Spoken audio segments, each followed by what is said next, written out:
Dat is 'n hartlike goeiemôre hier van my kant af Stanley by 'n spesiale diens hier op 'n Saterdagoggend. Nou ons is nog in Mosselbaai hierso by die Delport. Nou het al nog voor die roadtrip ons gevra rondom gees, siel en liggaam om dit weer bietjie te verduidelik en uit te sorteer. So dit is dit goed gedink om so 'n spesiale diens om van hier af te hou. Want ons het nou die bord nodig en al die dinge om lekker vir u te kan verduidelik. En so vanoggend gaan ek so 'n bietjie prakties vir u verduidelik rondom gees, siel en liggaam, dat ons dit kan verstaan, want as ons dit nie verstaan nie, is daar soveel dinge in die evangelie wat vir ons onduidelik is, en dan ons ook onvrymoedigheid in baie dinge. Nou ja, terwyl ons vir almal wag om lewendig aan te skakel, gee ons hierdie geleentheid om die boodskap te deel, en ons gaan dit ook nou doen, en ons gaan na 'n lekker lied luister, wat die Here gisteraand met Karen gehelp het, om vir ons te skryf rakende hierdie diens.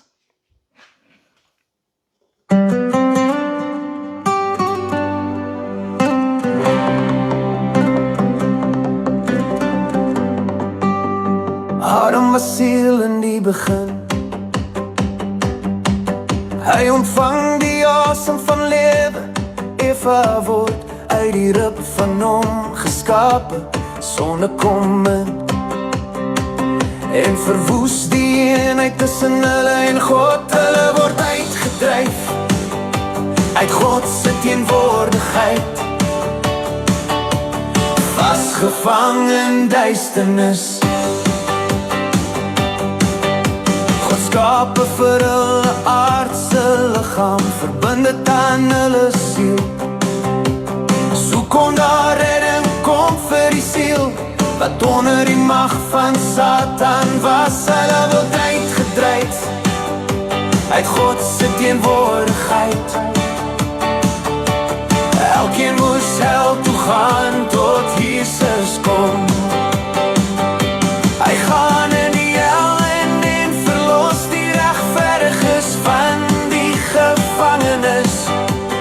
Lei hulle uit na die paradys. Die siel kan nou weer gered word en verander na God se beeld. Met die asem van lewe wat ons ontvang met ons wedergeboorte, dan word ons gees, siel en liggaam wat onberispelik voor hom moet wees. Redding van die siel deur Jesus Christus, sy offer vir ewig, vry van die sonde wat vervloeking bring. Terug in God se teenwoordigheid as die mens ombekeer. Gees, siel en liggaam onberispelik voor hom vir altyd. As hy goeiemôre, as jy nou eers ingeskakel het, dis 'n spesiale uitsending vandag, Saterdagoggend. Ons is nog hier in Mosselbaai by Pierre en Riet en Rika en Klein Fransie. En ons saai vanoggend uit en ons gaan 'n kwessie bietjie weer bespreek en uitklaring gee rondom gees, siel en liggaam. Nou vir 'n kind van die Here is dit belangrik om te verstaan wat is gees, siel en liggaam, sodat jy ook vrymoedig kan wees en baie dinge in die evangelie kan verstaan. Nou, as 'n mens dit nie verstaan nie, is daar baie dinge wat onduidelik is, en 'n mens is ook dan geneig om die evangelie net vleeslik te interpreteer en vleeslik te vat. Daar is vleeslike dinge en daar's geestelike dinge, en ons moet die verskil tussen al hierdie dinge verstaan. En natuurlik, om dit uit te sorteer, moet jy reg teruggaan na die begin toe. Baie meer kinders van die Here sê, nou waarom het ons die Ou Testament? Jy het juist die Ou Testament om gees, siel en liggaam te begin verstaan. Natuurlik gaan jy nie alles in die Ou Testament rakende gees, siel en liggaam verstaan nie, maar daar is vir ons 'n fundament gelê. En soos wat ons oorbeweeg na die Here Jesus Christus toe met sy leringe toe hy gekom het, toe raak gees, siel en liggaam vir die eerste keer werklik duidelik. Ja, so wat in die Ou Testament was Jesus nog nie geopenbaar in die vlees nie, hy was nog nie daar gewees nie, die godsdienst was vleeslik materialisties van aard gewees, daar was die verlossing vir die mens se siel gewees nie, ensovoorts, en dit is waarom die Here Jesus Christus gekom het, sodat ons siele uit die mag van Satan verlos kan word. Dit is die belangrikste. En dit is nou die liedjie wat ons so pas na geluister het, wat my vrou gisterand geskryf het.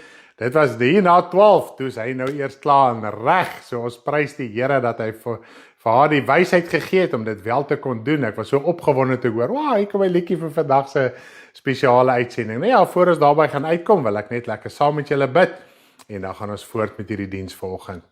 Hemelse Vader, ek wil vir die baie dankie sê vir die liefde, genade, barmhartigheid en heerlikheid. Dankie dat ons vandag voor die aangesig van U kan wees in die teenwoordigheid van U. En dit is altyd so mooi om te dink, Vader, daar's nie 'n dag gekoppel aan wanneer ons moet saamkom en hoe ons moet saamkom en waar ons moet saamkom nie. Daar's nie voorskrifte vir dit presies nie, Vader. Maar wanneer ons weer saamstem en ons is saam as broeders in 'n eenheid met U, dan is ons 'n eenheid met mekaar en dis wat U woord so ons mooi leer. Dan is ons in hierdie hemelse plek, in jou binnekamer. Vader, U woord sê, moenie die onderlinge byeenkomste versuim soos baie die gewoonte het nie. Dan dink ons altyd net in 'n fisiese gebou, 'n fisiese kerk. Vader, maar wanneer ons bid, wanneer ons voor die teenwoordigheid van U is, en dis eintlik altyd, dit moet 24 uur wees, dan moet ons nie versuim om in die teenwoordigheid van U te wees. Ons moet ons gebedslewe uitsorteer, waar ons U woord bestudeer en lees, ons gedagtes by U woord kry, ons daaglikse lewe, ons besluite, Vader, want ons siel is in hierdie hemelse plek, hierdie hemelse vergadering. En partykeer is dit asof ons met ons eie gedagtes onsself afsny en onttrek uit daai hemelse vergadering uit. Vader, en vandag wil ons by mekaar kom as gelowiges om mekaar te versterk en te bou. Maak nie saak wat se dag dit is nie, Here, sodat ons weer eens herinner kan word aan die woord en so ook ons gedagtes kan kry by die regte plek, dat die woord ons siel kan reinig. Vader, help my ook vir die aanbieding doen, dat ek dit sal doen, Vader, in die wysheid en die krag en in die heerlikheid van U in Jesus se naam. Amen. Daar sê, loof die naam van die Here van die leerskare. Julle moet net vir my sê, is die sein en al die dinge daar reg by julle, want ek moes nou 'n hele ander setup gedoen het om net hierdie woorde vir julle reg te kan wys. So ek sit nou hier met 2 fone, dis 'n hele storie, tegniese storie. Daarmee het ek ook gesit tot na 12 gisterand, terwyl Karen liedjies geskryf het. Maar ek dank die Here, hy het ons gehelp tot dusver, hou dit, tot dusver werk dit. So help my ook net daar by die huis. Ek kan nie kommentare dophou nie, so hou maar dop as daar mense iets sê en so aan. En as daar iemand 'n vraag is, asseblief chip in, sê hoorie, daar's 'n vraag. So asseblief, wanneer kommentare, vra sodat ek ook kan dit ook kan beantwoord, dat jy ook sekerheid kan kry. Nou ja, as dit kom by gees, siel en liggaam, is daar 'n geweldige verwarring. Want daar's baie denkrigtings daar buite. Wat is jou geestelike liggaam? Wat is jou gees? Wat is jou siel? Wat is jou liggaam en al hierdie dinge? En nou omdat die mense verstaan daar's net 'n geestelike wêreld en net 'n materiële wêreld nie, wil hulle dit opdeel in allerlei tipe dimensies en vlakke en ek weet nie wat se goeders alles nie. En daar is 'n eenvoudige skriftuurlike antwoord en ek besef al hoe meer soos ek my vrou bedien in goeders, omdat die mens die evangelie so eenvoudig is, en dit is wat Paulus ook besef het, soos wat hy in sy sendbriewe geskryf het. Omdat die evangelie eintlik so eenvoudig is, verwerp die mens dit. Want hy wil dit iets meer maak as wat dit is. En God is wat hy is, en hy het dit aan ons oorgedra, en al wat ons moet weet, daar's 'n hemel, daar's 'n hel, en ons moet hemel toe gaan en nie hel toe gaan nie. Daarom het ons 'n Bybel, sodat ons prakties kan leer en kan verstaan hoe om ons lewe in te rig, hoe om dinge te verstaan, sodat ons God se koninkryk kan ingaan. Dit is die mees basiese boodskap wat ons kan oordra. Nou ja, as ons heel eers gou spring hier na Nuwe Testamentiese skrif toe, dan gaan ek heeltemal terug gaan na Genesis toe, en my vrou het 'n exciting ding gister genoem, wat ek ook met julle gaan deel, en dit kan sommer vir ons duidelikheid gee oor geweldig baie dinge. Dis nou in 1 Tessalonisense, ek gaan net hierdie een skrif lees, net om julle in die prentjie te bring van gees, siel en liggaam, dan gaan ek 'n skrif van Markus lees, en dan gaan ons terugspring na Genesis toe. Nou die heel eerste skrif is 1 Tessalonisense 5 vers 23, dis nou lekker hierso, ons is nou lewendig, Pierre is hierso, hy sit gou vir ons die skrifte op, so in die tyd wanneer jy die skrif op die skerm kry, dan is hy al klaar daarso, want hy is sommer lewendig saam met my. Ons is in dieselfde tyd geleef. Okay, 1 Tessalonisense 5 vers 23.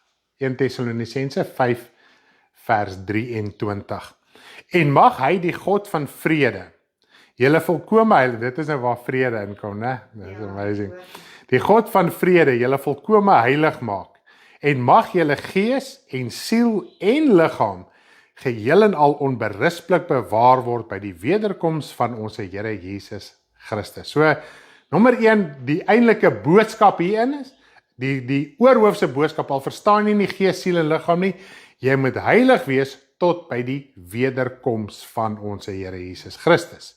Maar ons gaan vandag uitklaar wat is gees, wat is siel en wat is liggaam. Goed, nou kom ons gaan gou hierso na Markus toe. Baie interessante vers hier ook, daar's natuurlik in die Ou Testament baie soortgelyke skrifgedeeltes, in die Nuwe Testament, maar ek dink die een in Markus vat alles vir ons baie mooi saam. Nou in Markus 12, ek gaan gou kyk van waar tot waar gaan ek lees. Ja, Markus 12 vers 28 tot 30. Markus 12 vers 28 tot vers 30. Goed, dit is ook 'n herhaling van een van die 10 gebooie. En toe een van die skrifgeleerdes wat bygekom het, hulle hoor rede toes en wist dat hulle goed geantwoord het, vra hy vir hom, wat is die eerste gebod van almal? En Jesus antwoord hom, die eerste van al die gebooie, hoor Israel, die Here ons God is 'n enige Here. En jy moet die Here jou God lief hê uit jou hele hart, uit jou hele siel en uit jou hele verstand en uit jou hele krag. Dit is die eerste gebod. Nou hier kom hy en hy praat hierso van hart en hy praat van verstand en hy praat van krag en hy praat van siel. Nou ja, ons gaan dit lekker uitklaar vanoggend.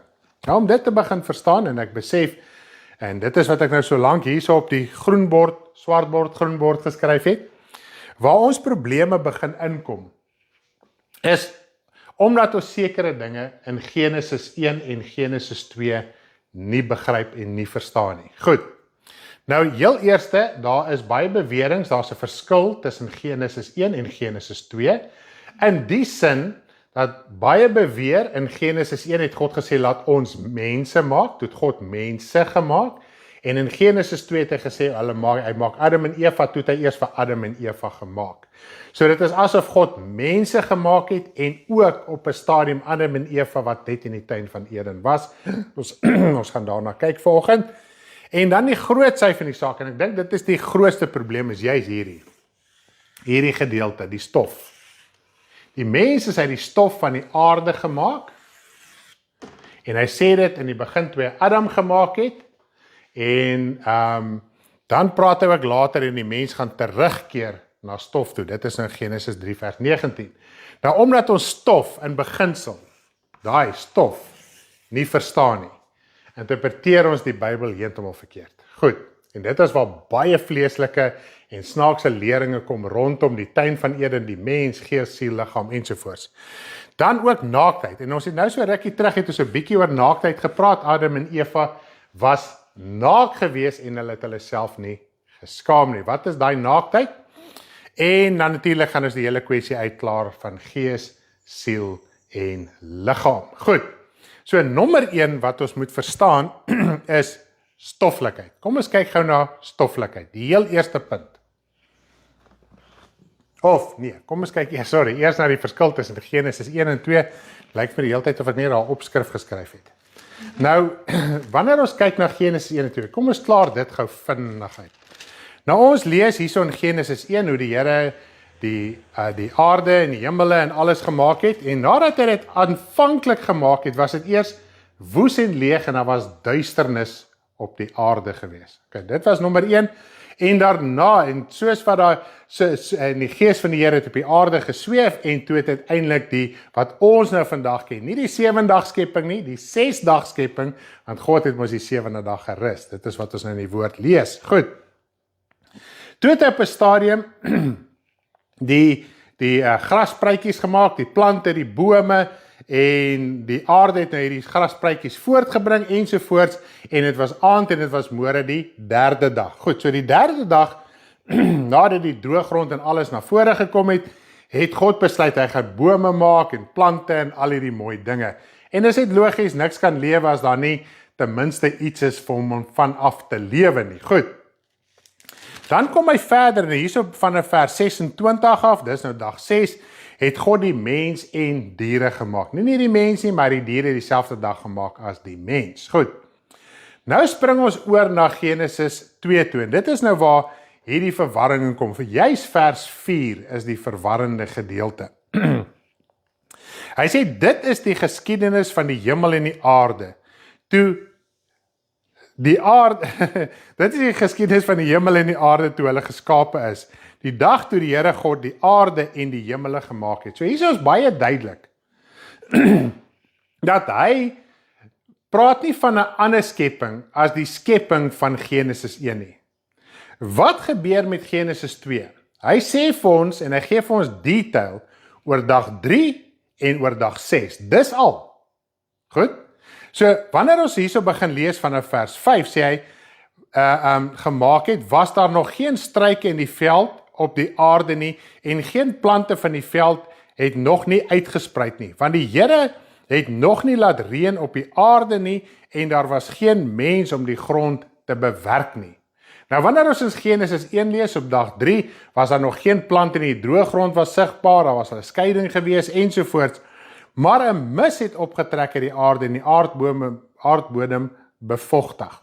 Nou, toe die aardbodem bevochtig was, toe die plante begin groei. So dit elimineer al klaar die ding, wat was eers, die boom, of soos hulle sê, die hoender of die eier. God het die hele wêreld, was daar saad in die grond gewees. En toe die mis opgetrek het, toe het alles begin groei. So al wat Genesis 2 begin doen, hy beskryf vir ons, en Genesis 1 is net so oorsig, okay, dis wat die Here elke dag gedoen het.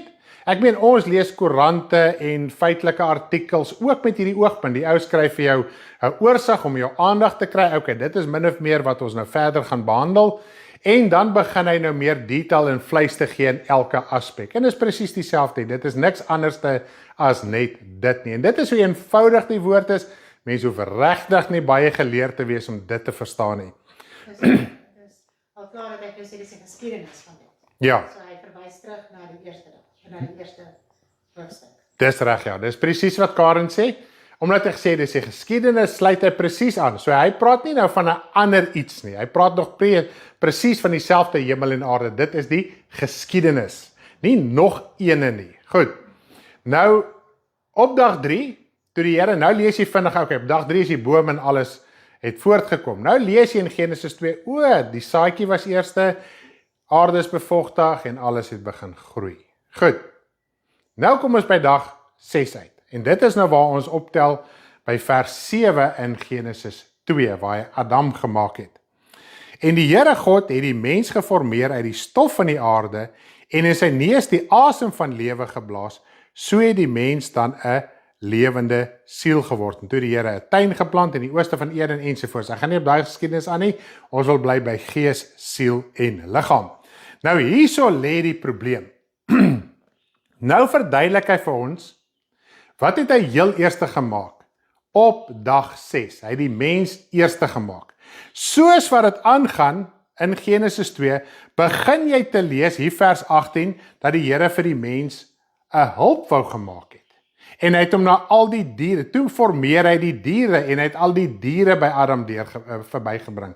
En hy het gesien, daar's geen dier wat 'n hulp vir Adam kon gewees het nie, en uiteindelik het hy die vrou gemaak, en hy het uit die rib van die man, het hy die vrou gemaak. En die woord sê vir ons so mooi, en hy het met vlees toegemaak. So, kom ons lees gou dalk net hierso, vers 21 tot 24 van Genesis 2. Vers 21 tot vers, 25, nou, ja.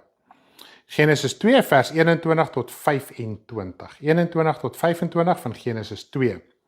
Toe die Here God 'n diepe slaap op die mens laat val, terwyl hy slaap, het hy een van sy ribbebene geneem en die plek met vlees toegemaak. En die Here God bou die rib wat hy van die mens geneem het tot 'n vrou en bring haar na die mens. Toe sê die mens, dis nou eintlik vlees van my is eintlik been van my gebeente en vlees van my vlees, sy sal man genoem word, want sy is uit die man geneem. Daarom sal die man sy vader en moeder aankleef, en sy moeder verlaat, en sy vrou aankleef, en hulle sal een vlees wees. En hulle was albei naak, die mens en sy vrou, maar hulle het al nie geskaam nie. So, ons gaan praat oor die naaktheid ook.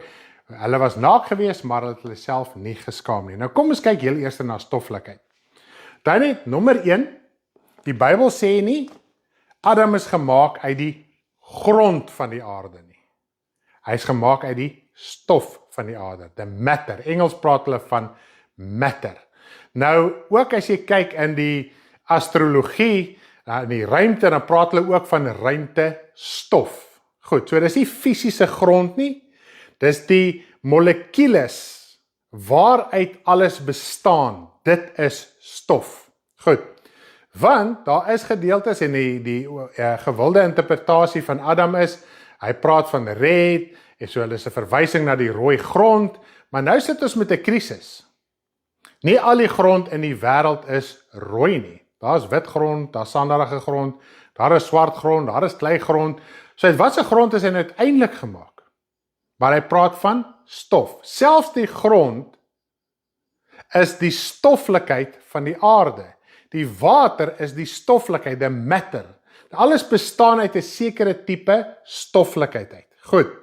En dit is waaruit Adam gemaak is. Uit die stoflikheid van dit wat God die aarde van uitgemaak het. So God het die aarde, die hemel en die aarde en alles gemaak, en daar is 'n sekere stoflikheid, molekules, alles saamgestel. Nou die wetenskap kan vir jou mooi verduidelik wat bestaan alles, en gas en vaste stof en vloeistof en al hierdie slim woorde ensovoorts. Ek wou my lewe chemiese ingenieur geword het, maar toe kom ek agter dis nie so 'n maklike ding nie om al daai elemente bymekaar te kry en so aan. So daar's geweldig baie elemente in hierdie wêreld en dit is stof, dit is matter.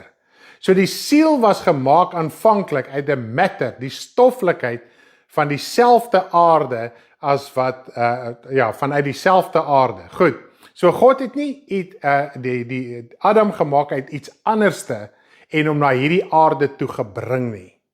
So die stoflikheid wat God gebruik het om die aarde in die begin te maak, daai stoflikheid het hy die siel ook van gemaak. Goed, dis nommer 1. Nommer 2 is, in die begin, voor daar sonde gekom het, was alles volmaak, dit was perfek, daar was nie sonde gewees nie. So die hemel en die aarde en alles was sondeloos. Sy siel was gemaak uit sondelose stoflikheid. Goed, nie uit die grond, die fisiese grond en die sand nie, uit die stoflikheid. En so het God vir hom 'n siel gemaak. Nou siel nommer 1 is jou geestelike liggaam. Dit is geestelik van aard. En dan daar was nog nie sonde gewees nie. Alles was perfek. Goed, die woord sê en God het alles perfek, goed en volmaak gemaak. Nou ja, kom ons vee gou ons bord bietjie af en dan praat ons 'n bietjie verder hier uit ons bord uit. Kom ons vee net hierso af. Mevrou, jy moet my, as ek hier ietsie 'n punt vergeet, asseblief help my, Riet en Peer, dat ons net hierso op 'n punt bly en aangaan daarmee. Daar sy. Goed. So wanneer ons kyk na die aarde in die begin. Goed. Dit was sonder sonde. Dit is nou die aarde. Kom ons maak hom sommer net vir aarde. En God het vir Adam gemaak uit dieselfde stoflikheid as waar die aarde, dis nou die son, die maan, die sterre, alles uitgemaak is. Goed. So God het nie, daar was nie soos wat die mense beweer, daar moet lewe wees op 'n ander planeet en al hierdie tipe van goeders nie. So Adam is nie gemaak van something else en toe hiernatoe gebring nie. Goed, so dit is alles in die geestelike wêreld. Dis voordat sonde bestaan het, want God kon met Adam gewandel het en Eva natuurlik toe nou Eva geskaap het. So hulle was in 'n volmaakte staat. En dit bring ons net gou vinnig by die punt uit van naaktheid. Nou as ons kyk na naaktheid, kom ons kyk gou na naaktheid.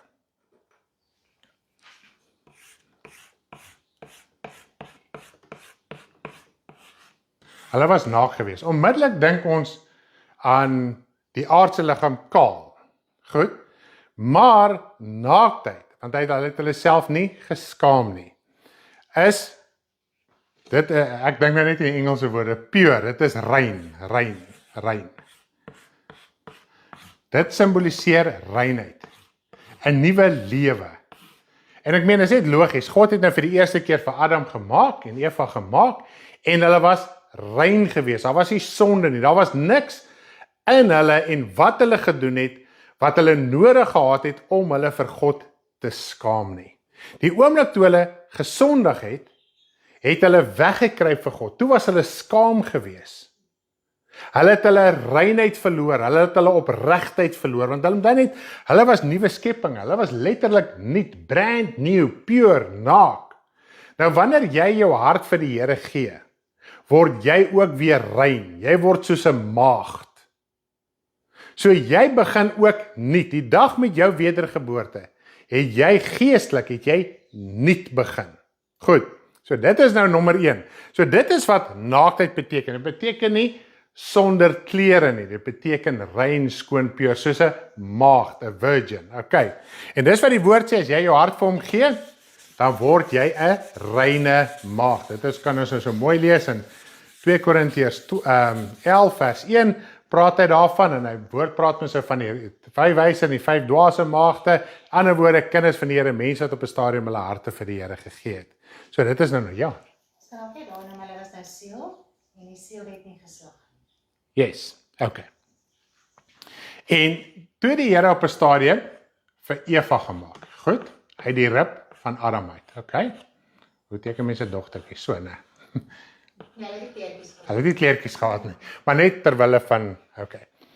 So, en ja, eintlik moet ek dit glad nie doen nie, ja, want in die begin was hulle albei man, hulle was man en manin, hulle liggame was dieselfde gewees. Goed, dit was 'n man, en hierdie was net manin gewees. Goed, ek gaan nou nie die hele woord weer uitskryf nie, so dit was man en dit was manin gewees. Goed, dis wat die Here in die begin geskaap het. Eers na die sondeval het Adam gesê, dit is nou Eva. Goed, eers na die sondeval het die manin 'n ander naam gekry, naamlik Eva. Goed, so nou hierso was hulle siel. En die woord van die Here sê vir ons, hy het die asem van lewe in Adam geblaas. Nou wat is die asem van lewe? Dis die gees van die Here. Nou kom ons kyk gou in die Nuwe Testament, kry ons klarigheid daaroor. En kom ons spring gou oor hier na Johannes, dis Johannes 20. Ek dink is 22, net gaan my presiese vers gou kry. Johannes 20 vers 22, ja. Johannes 20 vers 22. Dit was nadat Jesus uit die dode opgestaan het ensovoorts, en sy disippels verskyn, en op 'n stadium gebeur die volgende. En nadat hy dit gesê het, blaas hy op hulle en sê vir hulle, ontvang die Heilige Gees. So hy het op hulle geblaas. Nou ons lees eers in die Nuwe Testament, dat God het alles deur Jesus gemaak. In die Ou Testament is daar wenke, as ek dit so kan stel, soos die wysheid en hoe hy 'n kunstenaar was naas God ensovoorts, dan praat hy nou van die Here Jesus, maar hulle kon dit nie begryp het nie. Nou in die Nuwe Testament lees ons, dit is die Here Jesus Christus. So die Here Jesus het op hulle geblaas, want in die begin, toe God alles gemaak het, het hy alles deur Christus gemaak. En God het die asem van lewe deur Jesus in Adam geblaas. Goed, so dis die gees van die Here, wat in Adam se siel ingeblaas is, wat hom 'n lewende siel gemaak het. Goed, dit het gemaak dat hy in die beeld van God is, want ons lees dat die Here het gesê, kom ons maak mense na ons beeld en na ons gelykenis, en om na die beeld en gelykenis van God te wees, het jy sy gees nodig, om jy soontoe te verander. En dis wat in die begin gebeur het, die feit dat hulle die gees gekry het, sê vir ons, dat in die begin, die gees wat hulle gekry het, het hulle verander in die beeld en in die gelykenis van God en van die Here Jesus. Natuurlik toe die Here vir die manin gemaak het, was hy weer in die beeld van Adam, en Adam was in die beeld van God, so beide die gees van die Here in hulle siel gehad. So hulle was lewende siele. So op hierdie stadium was hulle nog net 'n geestelike mens gewees. Geestelik, sonder aardse geslag. Siel het nie aardse geslag soos die mens. En dit is wat die Here Jesus gesê het, in die opstanding in die ewigheid is die mens soos die engele van God. Die engele van God het nie geslag nie, hulle het nie menslike geslag soos ons nie, God het nie menslike geslag soos ons nie, Jesus het nie menslike geslag soos ons nie, niemand in die hemelse wêreld het 'n menslike geslag soos ons nie. God word uitgebeeld as manlik, want manlik is autoriteit, dit is gesag. Goed, dis al hoekom dit manlik is. En in die gees, dis wat ons lees nou verder in die woord van die Here ook. In die Here is daar nie man en vrou nie. So my vrou se siel en my siel. Sy het nie 'n vroulike siel en ek het 'n manlike siel nie. Ons siele in die geestelike wêreld lyk dieselfde. Dis ons aardse liggame wat wel verskil wat die geslag aanbetref. Goed, so dit is belangrik om te verstaan. As jy dit al klaar kan begin begryp, dan kom jy nou al baie ver om baie dinge in die woord van die Here te verstaan. So in die begin was daar geen geslag nie. Nou sê vir my, maar Stanley, die Here het gesê om te vermeerder. Ja, God het Jesus gemaak, hy het die engele gemaak, hy het die mens gemaak en hy het hulle geskep, hy het hulle voortgebring. En daai opdrag het hy vir die mens ook gegee. Bring voort, vermeerder. Nie met geslagsgemeenskap nie. Daar net, hulle was in die beeld en in die gelykenis van God met die gees van die Here in hulle. So hulle die gesag en die autoriteit ontvang by God die Vader deur Jesus Christus om te kon skep soos wat hulle geskep het. Dit is, ek dink nou kan ons iets verstaan, hoekom God soveel tyd en al menslik gesproke moeite insit om die mens se siel gered te kry, want hy het die siel anders te gemaak as die van engele. Goed, en dis hoekom die mens in sy hart altyd voel, hy wil altyd vooruit gaan, hy wil altyd skep, hy wil altyd dinge doen, want dit is deel van sy wese reg van die begin af. Goed, na die sondeval het dit natuurlik voortgegaan, ons gaan nou daaroor praat. So, dit is nou nommer 1, so hier was hulle nog net siel gewees. Goed, maar nou sê vir my die woord sê hulle was vlees en bene. Dis nou al hierdie dinge wat nou verwarrings veroorsaak. Hulle was nou vlees en been of vlees en been gewees. Al wat vlees en been vir ons sê, dat die hemele het werklike substansie. Dit is 'n tasbare wêreld. Jy kan in dit vat, as jy nou byvoorbeeld in die hemel sal kom. Jy kan in 'n engel vat, 'n engel kan in jou vat. Jy kan in jou mede sielsgenoot, as ek dit so kan stel, kan jy vat.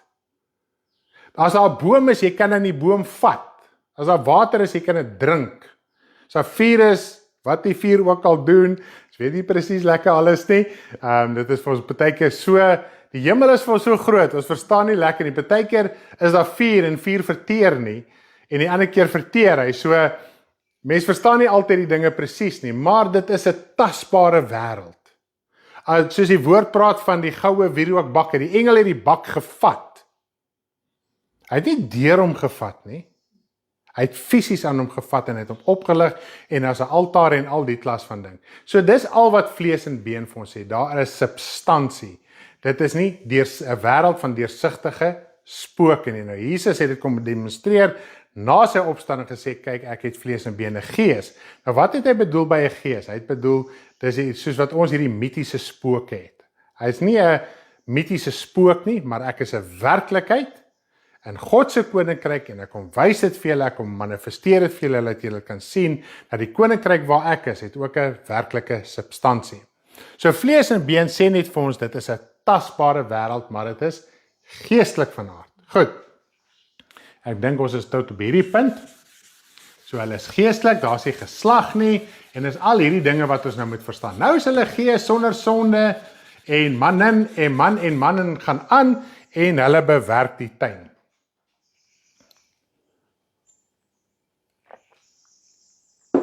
En die mens is gemaak uit die stof, dieselfde stoflikheid, as wat die aarde en die sterre en almal gemaak is. Want tot vandag toe, kan die wetenskap, ek weet nie hoe hulle dit bewys en nie bewys nie, moenie my vra nie, ek is nie wetenskaplike nie. Daar is stoflikheid wat in die mens is, kan hulle tot in die ruimte kry. Goed, dieselfde tipe elemente. Ek meen as jy net vat wat se tipe vitamines en alles in jou liggaam is, dit is in ander elemente in die aarde ook, sodat jy baie keer sekere goedes kan eet om sekere vitamines en minerale in te kan kry, want daai minerale is in daai plant of wat die geval ook al mag wees. Net om vir jou te wys, net om vir jou by die prentjie uit te bring.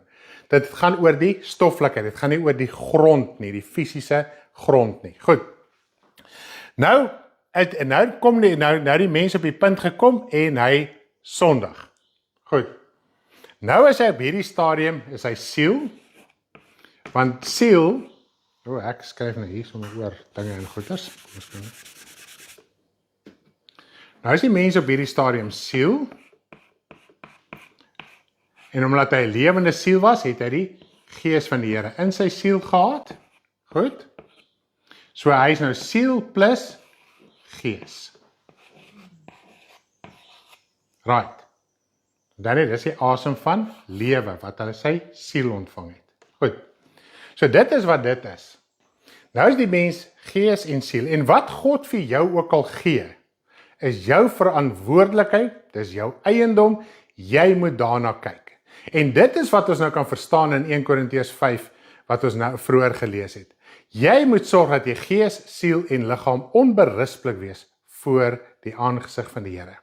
Want jy is aarde, so nou ek hardloop, ek gaan amper vooruit hardloop, maar nietemin. Goed, so hulle was nou gees en siel. Toe sondig hulle, wat gebeur toe? Kom ons kyk gou. Toe gaan sondig hulle. Alright? En duisternis kom in hulle hart in, want hulle het geluister van Satan. En die woord van die Here het gesê, die dag as julle gaan eet van die boom van kennis van goed en kwaad, met ander woorde, as julle my ongehoorsaam gaan wees, gaan julle sterf. En dan net nommer 1, en hierso is waar ook 'n probleem kom, siel kan nooit sterf nie. Never ever. Hy kan nie doodgaan soos jou aardse liggaam, wat terugkeer na stof toe nie. Siel bly lewe. So wat beteken sterf in God se definisie? Dit is om van hom verwyder te wees. Dis hoe Satan. Hy is die koning van die doderyk. Sy wêreld is die doderyk, waar die dode is. En tog lewe Satan en al sy demoniese magte in daai duister wêreld. Al wat dit beteken is van God geskei. So God se lig is nie meer in hulle nie. Goed, so dit is al wat dit beteken. So nommer 1, God het vir hulle gesê, julle gaan van my geskei wees as julle gaan eet van die boom, as julle my basies ongehoorsaam gaan wees. Goed, so dit is die groot sy van die saak. Wat gebeur toe? Toe sê die Here, vervloek is die aarde en al hierdie tipe van ding. En dit is nou hierso waar die krisis inkom in Genesis. Dis in Genesis 3 vers 19. Wat hy hier vir ons sê, Genesis 3 vers 19. En ek wil jou aandag vestig op iets nadat ek hierdie vers gelees het. Genesis 3 vers 19. In die sweet van jou aangesig sal jy brood eet totdat jy terugkeer na die aarde, want daar het hy sy geneem van stof is jy en tot stof sal jy terugkeer. Nou, baie interessant. Ek weet nie of jy het al opgelet het as jy daar deurgelees het nie. Nadat die Here die mens gemaak het siel, het God nie vir hom gesê hy gaan terugkeer na die stof van die aarde toe nie. Nadat hy gesondig het, toe sê God dit is wat gaan gebeur. Want toe het God al klaar die plan gehad wat hy gaan doen. So hy het vir hulle iets gesê wat in die toekoms gaan gebeur. Siel kan nie terugkeer na stof toe nie. Dis onmoontlik. Hy bly lewe tot in alle ewigheid. Goed, jou siel kan nooit sterf nie. Hy kan net van God verwyder word en dit is wat God sê, jy sal sterf as jy my ongehoorsaam gaan wees. Jy word van hom verwyder. Goed. Nou sê hy, jy gaan tot stof wees en net daarna praat hy van in vers 21 hoe hy vir hulle rokke van vel gemaak het. En dan het die aarde is nou vervloek. Hy's uit God se teenwoordigheid. God Ja, okay, sorry, ja. Hierdie selfde aarde, hierdie aarde wat God in die begin gemaak het, daai aarde, daai ene. Daai ene. Hy is nou vervloek. Goed. Daai aarde is vervloek. Dis nie nou 'n ander aarde nie. Dis dieselfde aarde met sy son, sterre, al die dinge, dis 'n vervloek. So daar's nou 'n skeiding en God se lig en sy heerlikheid is nie meer daar soos van die begin toe dit nog sondeloos was nie, want hier is nou sonde in. Goed. En God het gesê die aarde is vervloek en omdat Adam gesondig het God gesê die aarde is vervloek. Gelees deur Genesis 3, dis baie interessant. So dis nou dieselfde aarde, net uitgedryf uit God se teenwoordigheid. Maar soos wat ons gesê dit, om te verstaan wat die siel is, het God 'n plan gemaak om die mens se siel te red, want die mens se siel is totaal anders te geskape as enige ander hemelse wese. So God moes die siel van die mens uit Satan se mag kom uitred het, en dit is waar die hele geskiedenis begin optel in Genesis. Goed. Toe maak jammer. Toe maak die Here vir die mens rokke van vel. Nou hierdie is 'n groot verwarring. Die rokke van vel om op hierdie vervloekte aarde te bly wat God in die begin geskape het, en hy het ook nie noodwendig van plek verander nie. Dis net God het onttrek. Daar het 'n skeiding gekom. Ons lees in Jesaja 59. Hy sê God se arm is nie te kort om te red. Sy oor is nie swaar om te hoor nie, maar julle ongeregtigheid maak 'n skeiding. So toe die sonde inkom het daar 'n skeiding gekom. Dis nie te sê jy is fisies op 'n ander plek nie, daar's net 'n skeiding. Hoe dit presies in die geestelike wêreld werk en hoe dit presies in detail werk, weet ons nie. Ons moet net die beginsels verstaan van dit is wat gebeur het, sodat ons iets kan verstaan van jou geestelike lewe. Goed, om te probeer uitpleis is dit nou daar nêrens is vir ons opgeteken, daar's nie 'n kaart vir ons opgeteken nie, daar's niks van daai dinge opgeteken nie. Ons moet net weet dit is wat gebeur het. Goed. So die oorspronklike aarde is nou 'n vervloekte aarde. Goed, so daar's nou sonde in. Toe is die woord van die Here gesê, nou gaan daar dussels en dorings kom en as jy net vat, net om te dink as daar dussels en dorings en daai tipe van goedes moes inkom, wat 'n verandering in die biologiese stelsel moes plaasgevind het om al hierdie dinge te kon huisves. So in die begin was alles goed en volmaak en nou maar daar iets inkom wat hierdie aarde basies gaan opeet en wat skade gaan berokken. En dit is geweldig om daaraan te dink. Goed.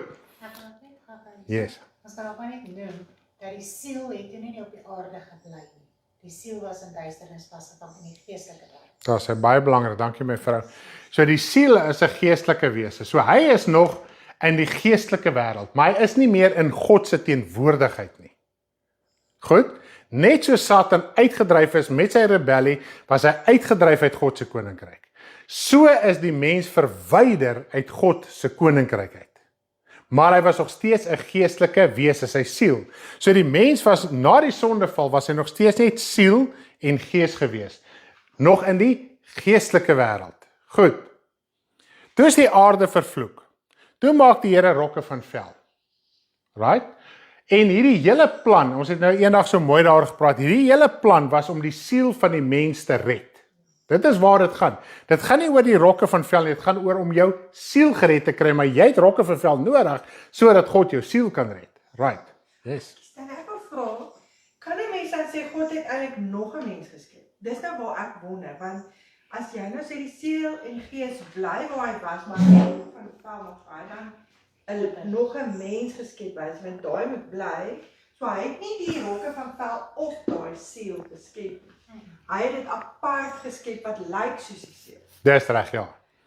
Ja, dit is interessant wat Riet sê. Sy dink nou daaraan dat God het eintlik dan nog 'n mens geskep, maar dit is eintlik moeilik om dit so te verduidelik, anders dan kom jy weer by die punt uit, God het mens en mense gemaak.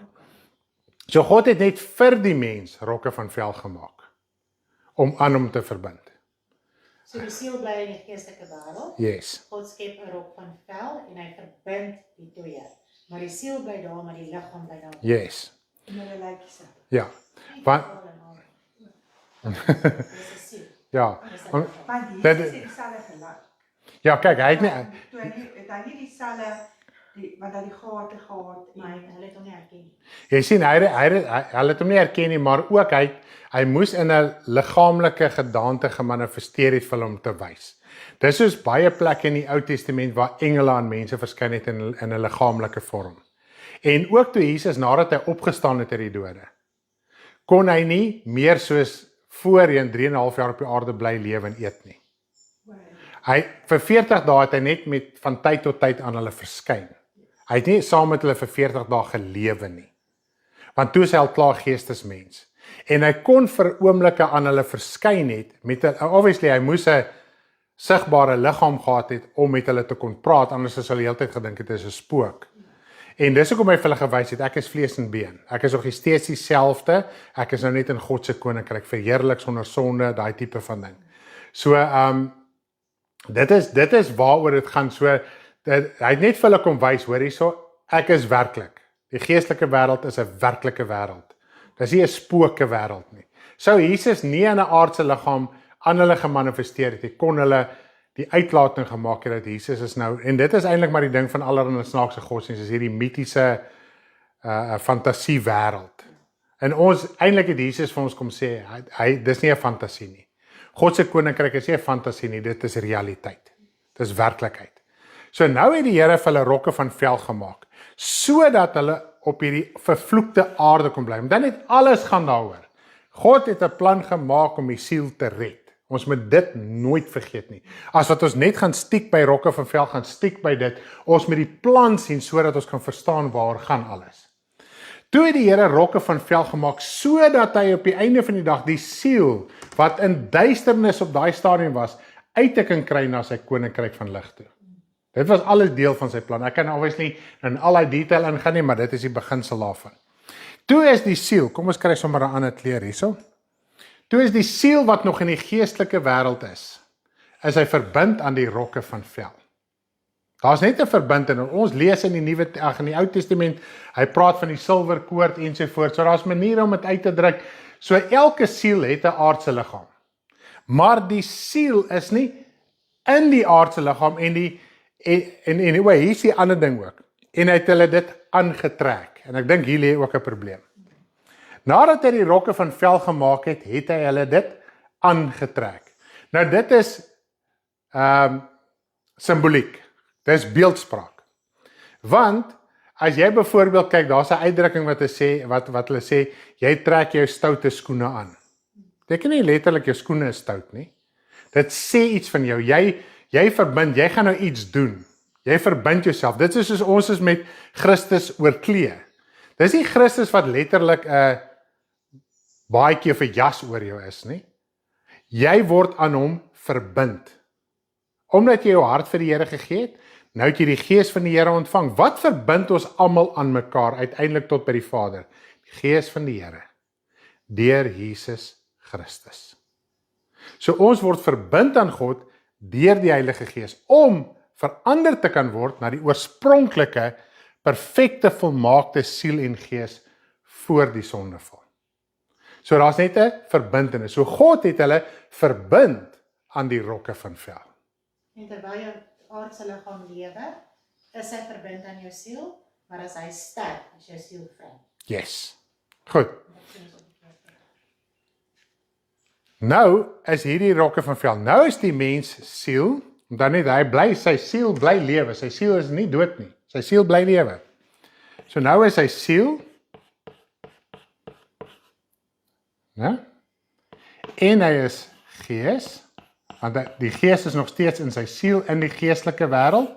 So dit is nog steeds alles net soos, daar het nog niks verander, dit is nou in duisternis. En nou het hy 'n rokke van vel 'n liggaam bygekry. So nou sê hy siel, gees en liggaam, rokke van vel, aardse liggaam van vlees en bloed. Die woord sê vir ons vlees en bloed kan die koninkryk van God nie ingaan nie. In die begin voor die sonde het Adam en Eva met God gewandel. Hulle was in sy teenwoordigheid gewees. Nou sê hy vir ons vlees en bloed kan nie die geestelike wêreld ingaan nie. So dit wys vir jou, hierdie rokke van vel was nie die oorspronklike liggaam gewees nie.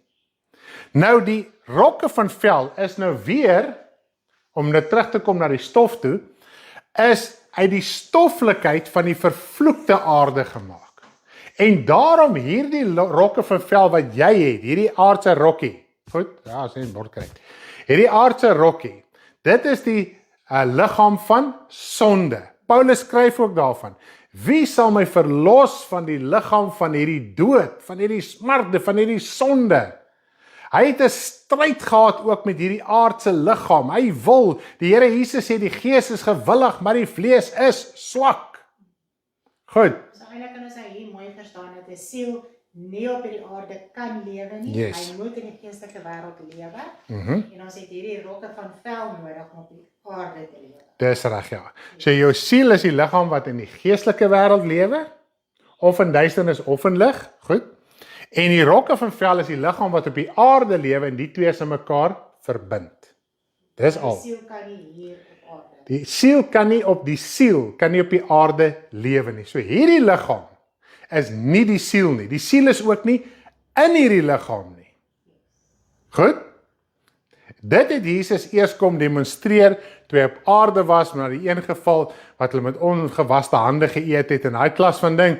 En toe sê hy vir my, as jy kos eet, dit gaan nie in jou siel in nie. So as my siel in my liggaam was, beteken dit as ek nou onrein kos eet volgens die Ou Testament, né?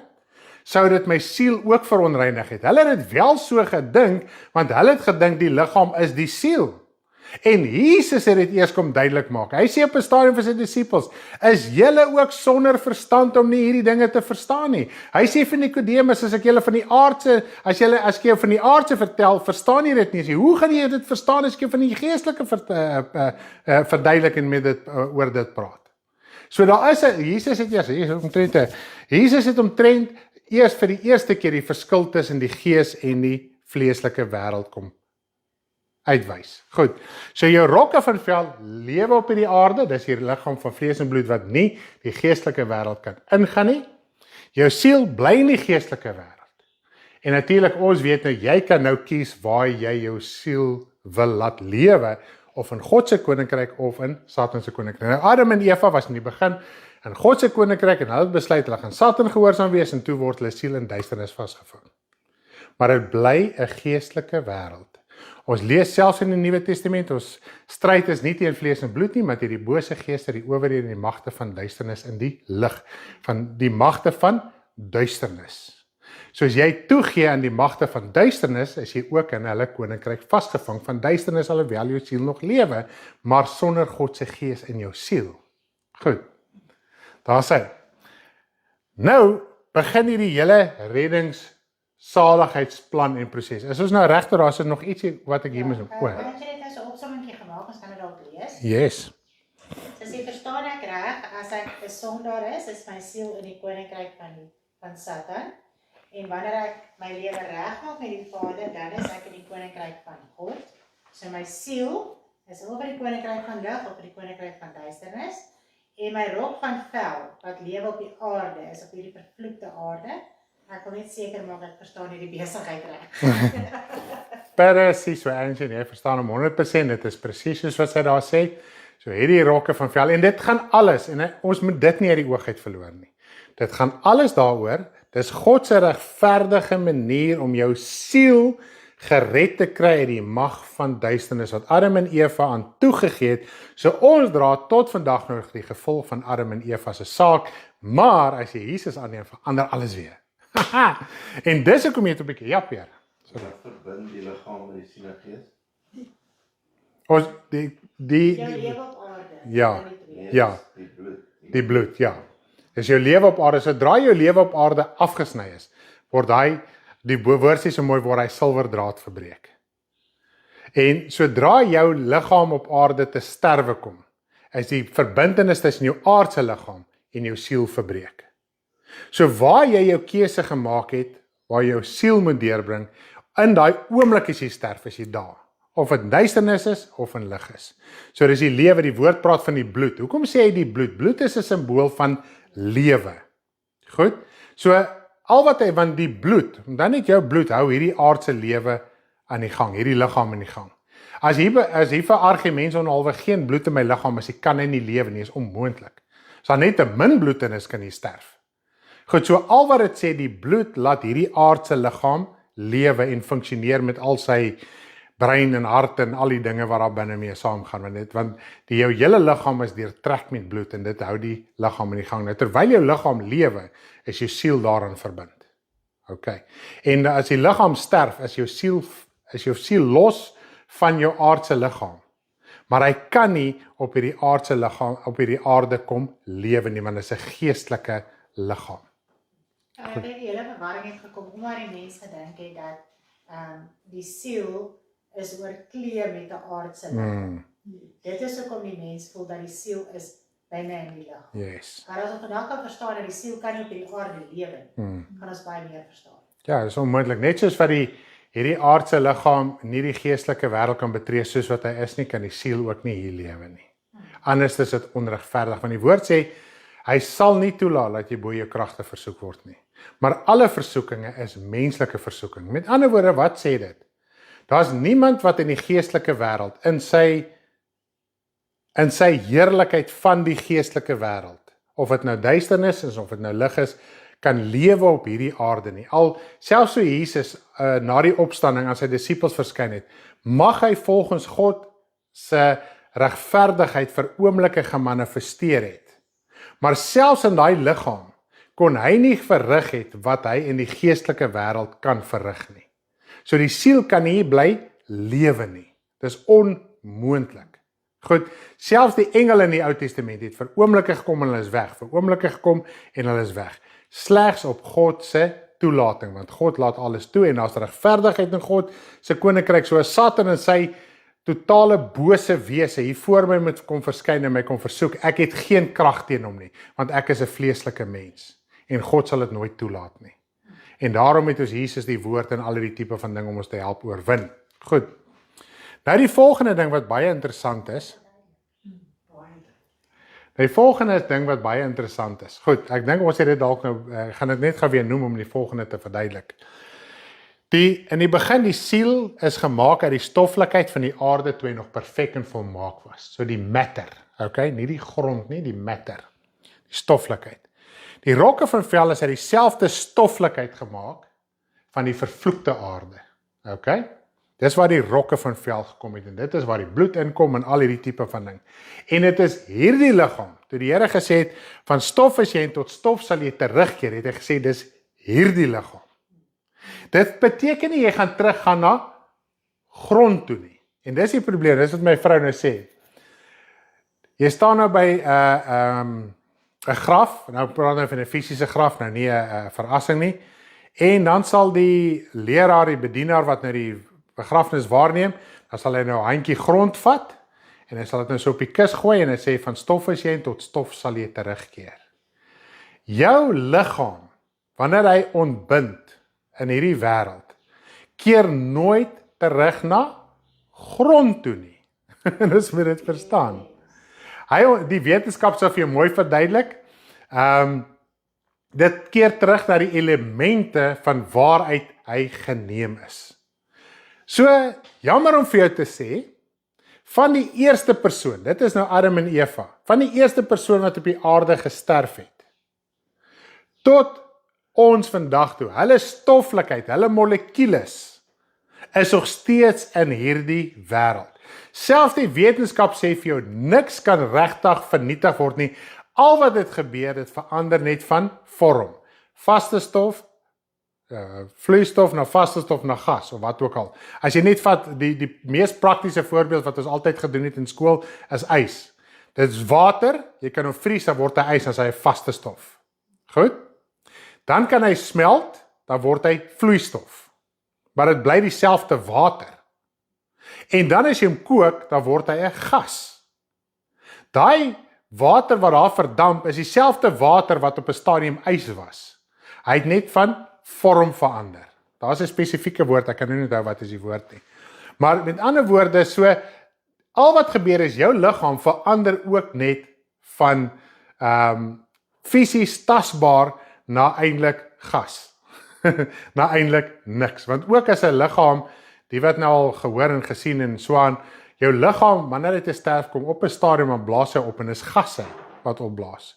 En hulle sê, ek weet nie hoeveel dae nie, tot op 'n sekere tyd, nadat 'n liggaam gesterf het, is dit eintlik dodelik gevaarlik, die gasse wat uit hy liggaam uitkom. En dis hoekom hulle die liggame moet vries of in koue hou, tot hulle in die graf is, want daar onder in die grond kan al nou die dinge uitsorteer. Goed, dat hy gifstowwe nie kan uitkom. As jy 'n klomp lyke nou tussen 'n klomp lyke gaan stap, en hulle is besig om te ontbind, kan jy gifgasse inkry en jy kan te sterwe kom. So jy liggaam verander na gas, so hy keer terug na die stof van die aarde, nie grond nie. Nou nommer 2 ook 'n baie interessante punt, my vrou is super opgewonde oor dit. Wanneer 'n man en 'n vrou gemeenskap het, goed, is dit nie 'n sandkorreltjie wat die vrou bevrug nie. Dis sperm, dis stoflikheid. Goed? So dis nie 'n sandkorreltjie nie. Dit is stoflikheid. Net om vir u te wys dat die mens, so die man het nie 'n klomp grond sandsaadjies in hom nie. Dit is iets heeltemal anders as grond en sand. En dit bevrug die vrou. Goed, dit is net interessant om die dinge te sien. Nou kan nou 'n idee begin kry. Selfs, nou kan ons meer aanvaar in die begin van die stoflikheid. Stoflikheid is nie noodwendig grond nie. En stoffelikheid beteken nie, dit is iets werklik, dit is substansieel. Jy kan dit vat, jy kan dit voel, jy kan dit ruik, jy kan dit beleef en al daai tipe van goed is. Goed, so in die geestelike wêreld ook, alles wat ons in hierdie aardse wêreld kan ervaar met ons sintuie soos wat ons dit noem. Geestelik is daar ook sintuie wat jy daar ook kan ervaar, maar is natuurlik glad nie soos ons aardse nie.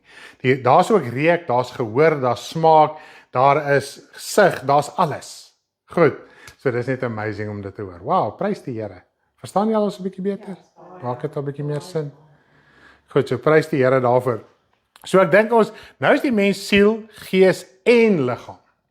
Nou kom gou weer terug na die skrifgedeelte in Markus en dan ook in Tessalonisense, ek gaan dit gou vir jou deurpraat, want Tessalonisense praat van siel en hy praat van gees. Nou is dit asof siel iets anderste is as gees. Inherent is dit presies so. Want jou siel, al wat jou siel is jou geestelike liggaam. Onthou net, Adam was siel, toe hy die gees gekry, toe word hy 'n lewende siel. Toe sy gees en siel. Nou vir jou om die gees, dit is die hele doel van die wedergeboorte. Die hele doel hoekom jy jou hart vir die Here moet gee, is om weer daai naaktheid, daai reinheid, daai onskuld te ontvang. Ons het die voordeel dat as jy jou hart vir die Here gee, word jy ook met Christus bekleed. Met ander woorde, jy word met hom verbind. En hy is jou middelaar, jy gaan deur hom na die Vader toe, so hy kan jou beskerm van alle onheile in die sielewêreld, in die geestelike wêreld.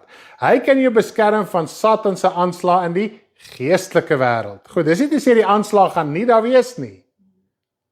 Jesus het oorwin, die aanslag teen hom gekom, maar hy het oorwin. So wat gebeur nou? Jy kry krag deur Jesus Christus om te oorwin. En hoe werk Christus in jou?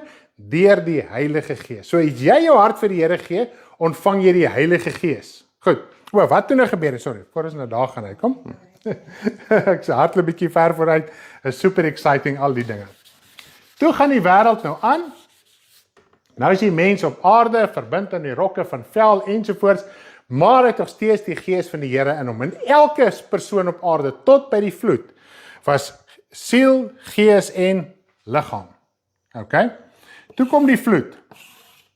Toe sê die Here vir Noag, van nou af gaan my gees nie meer in die mens heers nie. Ons kan gou so 'n bietjie oorblaai soontoe. Waar is dit nou? Genesis 6. Net om vir jou te wys, Genesis 6.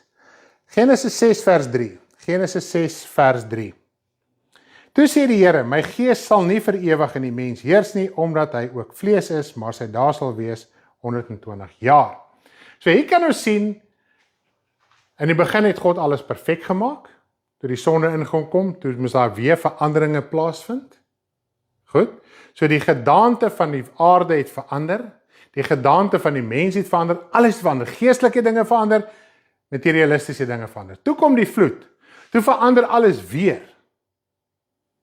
Goed, en ons lees nou eers in die Nuwe Testament hoe hierdie aarde ook gebore is uit water. Selfs met die vloed, daar het 'n geboorte uit water uit plaasgevind. Dit sê vir ons nou maar so 'n bietjie iets ook oor 'n kind wat gebore word, hy kom daar uit daai watersak uit, né? So dis hoe geboorte, dit kom uit water uit. Water is lewe. Dis al wat dit simboliseer. Water is lewe, so daar kom lewe uit water na vore. Dis net amazing om daaraan te dink. Wow, prys die Here.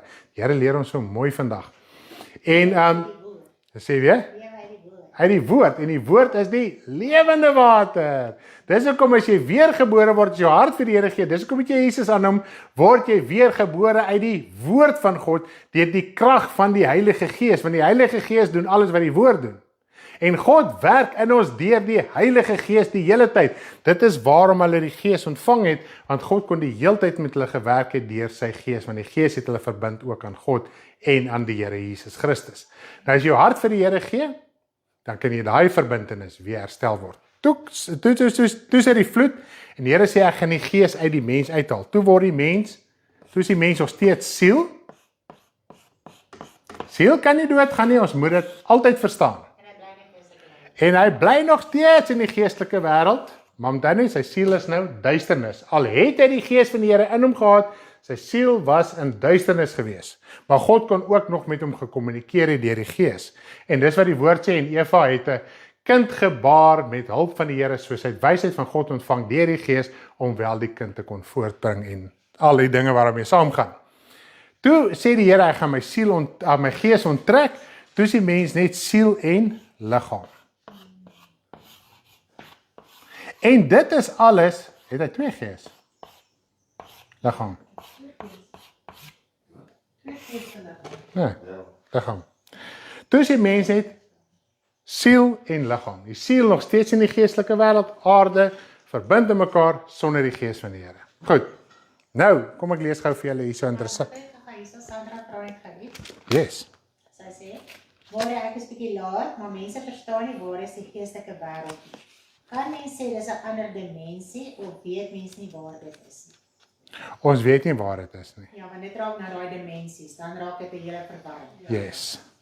Ja, dimensies bring eintlik 'n hele verkeerde begrip van die waarheid van die woord. Ja, so ons weet nie waar dit is. Ons weet glad nie waar dit is Die nie. geestelike wêreld, maar ons weet nie. Ja, ons weet glad nie. Ons liggaam stel ons af van die geestelike wêreld, so ons kan nie weet waar dit is. Ons weet glad nie.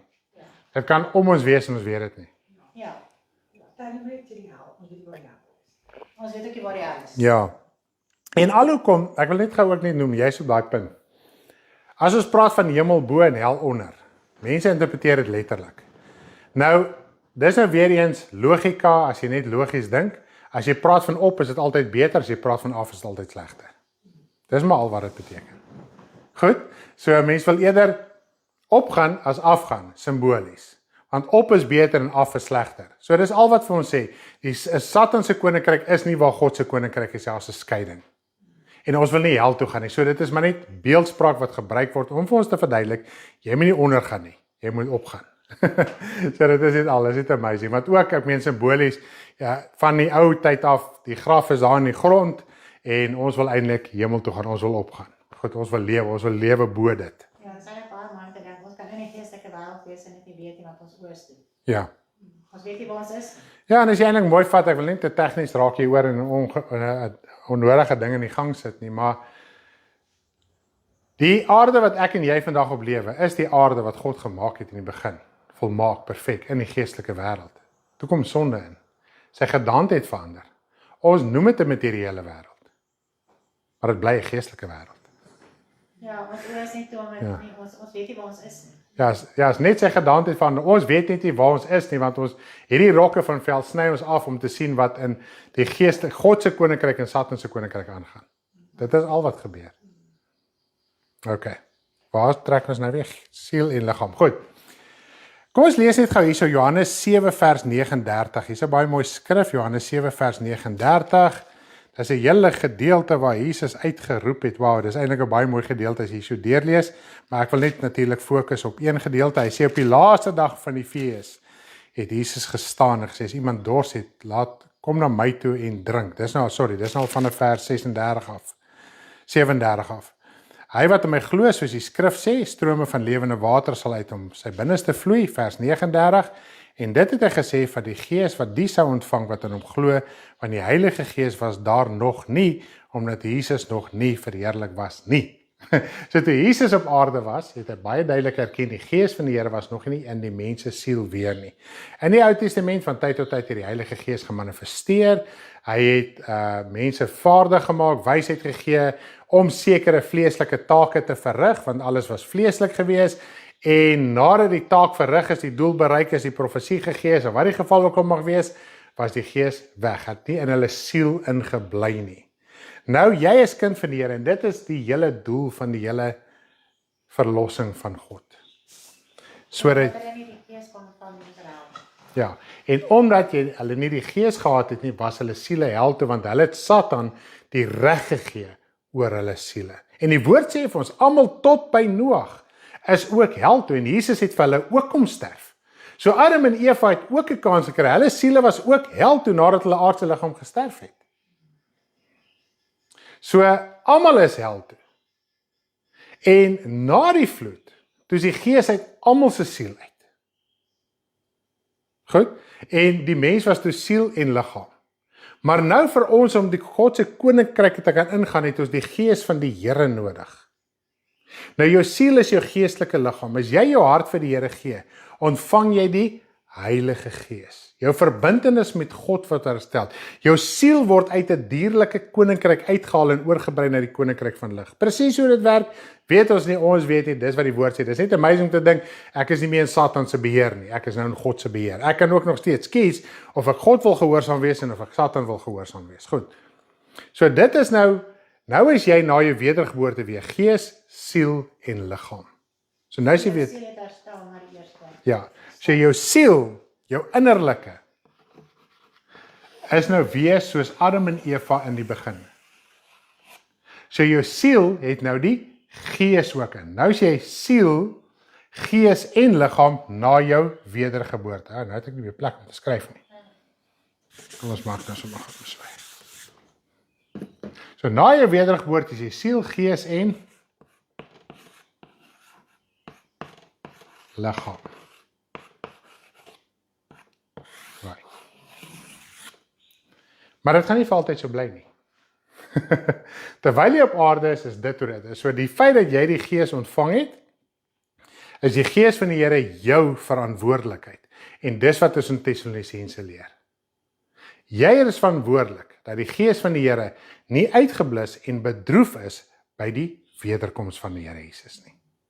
Jy moet jou lewe so inrig dat die gees nie uitgeblus word in jou lewe na jou wedergeboorte. Dit kan gebeur, as baie skrifte, gaan nie op al die dinge ingaan nie, selfs net die een lied wat ons gister opgesit het van die een gemeente wat die Here gesê het, jy moet waak en bid en hy kleed bewaar, sodat wanneer ek kom, dat jy nie naak bevind word nie. So nadat jy met Christus bekleed is, kan jy selfs daai verbintenis verloor met hom. Maar dit kan herstel word, terwyl jy asem het op hierdie aarde, kan daai verbintenis, en dis nie 'n fisiese breek nie, dis 'n verwydering, want ons sonde maak skeiding. Goed, so terwyl jy op aarde is daar hoop, so daar's net skeiding, want God het nie gemeenskap met sonde deur Jesus Christus in jou lewe nie. Dit is alwaar dit gaan. Nou, wanneer jy as kind van die Here te sterwe kom, jou aardse liggaam, kom ons sê voor die wederkoms, jou aardse liggaam gaan terug na die stof toe. Jou siel is in God se koninkryk, met die gees van God in jou siel in sy koninkryk. So terwyl al die siele wat tot dusver gesterf het in die Here, is in God se koninkryk gees en siel. By die wederkoms, en dis wat so mooi is wat die woord van die Here vir ons sê, hulle wat voor die wederkoms ontslaap het, hulle siele gaan saam met die Here Jesus kom. Dit gaan al natuurlik so gebeur. Dit gaan nie 'n langdradige proses en ouens gaan nog in hulle bankers kan gaan inkruip en al daai tipe van goed. Die soort is verby. Maar die woord wil net vir ons sê wat gaan gebeur in daai oomblik. Jou siel, as jy voor die wederkoms te sterwe gekom het, gaan jou siel saam met Christus kom. Die stoflikheid, die elemente van jou liggaam wat nog op die aarde is, gaan deur jou siel verslind word.